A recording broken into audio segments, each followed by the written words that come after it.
At ito na nga mga ka-farmland, magandang araw muli sa inyo at nandito pa rin tayo sa bayan ng Tanay Rizal. At itong lupa na ito mga ka-farmland, naka-frontage po sa Barangay Road, tabing kalsada, at sa mga nag-iibig po ng gusto ng maliit na sukat ng lupa ay bagay na bagay po sa inyo. Of course, di mawawala dito ang linya ng kuryente at linya ng tubig.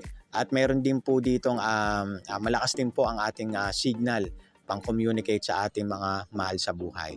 At ito nakikita nyo mga ka-farmland, yung lote na ito ay napakaganda at honest tayo dito, yung papasok dito sa na kalsada o yung barangay road nila ay rough road pa. Pero huwag kayong mag-alala dahil kaya naman po ng sasakyan.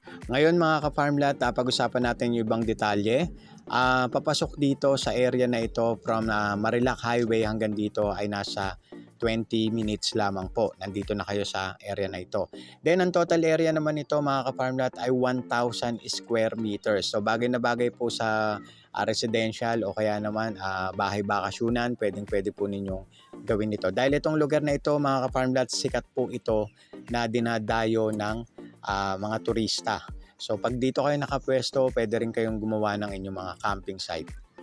TCT title, buhay po ang may-ari at ang presyo po nito ay 2.5 million. Mura na po ito mga ka-farmland. At sa mga gustong makita itong lugar na ito, mag-tripping na po tayo mga ka-farmland. Have a nice day po.